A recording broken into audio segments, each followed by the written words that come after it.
ഉത്സവം എന്ന് കേൾക്കുമ്പോൾ തൃശ്ശൂരായിരിക്കും മിക്കവരുടെയും മനസ്സിൽ ആദ്യമെത്തുക. കഴിഞ്ഞ 2 മാസത്തിനിടെ തൃശ്ശൂർ ജില്ലയിൽ മാത്രം 12 ഇടത്താണ് ഉത്സവത്തിന് ആനയിടഞ്ഞത്.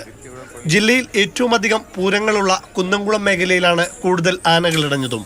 പേലക്കാട്ട് പയ്യൂർ മഹർഷിക്കാവ് പൂരം കഴിഞ്ഞ് മടങ്ങിയ ആനയിടഞ്ഞു. ആനായ്ക്കലിൽ പോത്തിനെ കണ്ട് ആന വിരണ്ടോടി. ചൊവ്വന്നൂരിൽ ചമയമഴിച്ചു മടങ്ങുമ്പോഴാണ് ആനയിടഞ്ഞത്.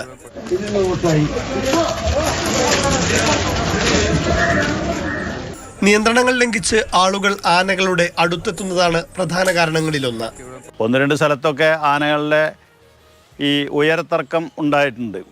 അതും ക്ഷേത്ര കമ്മിറ്റികളെയും അതുപോലെ തന്നെ ഉത്സവാഘോഷ കമ്മിറ്റികളെയും വളരെയധികം ദോഷകരമായിട്ട് ബാധിക്കുന്ന അവസ്ഥയിലേക്ക് എത്തുന്നു. കുന്നംകുളത്ത് മാത്രം 3 ഉത്സവങ്ങളിലാണ് ആനകളുടെ ഉയരത്തെ ചൊല്ലി സംഘർഷമുണ്ടായത്. കോഴിക്കോട് കൊയിലാണ്ടിയിൽ എഴുന്നള്ളിപ്പിന് ശേഷം ക്ഷേത്രത്തിൽ നിന്ന് ഇറക്കുന്നതിനിടെ ആനയിടഞ്ഞു. വിയൂർ വിഷ്ണു ക്ഷേത്രത്തിൽ പാപ്പാനെ തട്ടിത്തെറിപ്പിച്ച ആന വലിയ നാശനഷ്ടമുണ്ടാക്കി. രാത്രി ഇടഞ്ഞ ആനയെ 7 മണിക്കൂറിന് ശേഷമാണ് തളയ്ക്കാനായത്.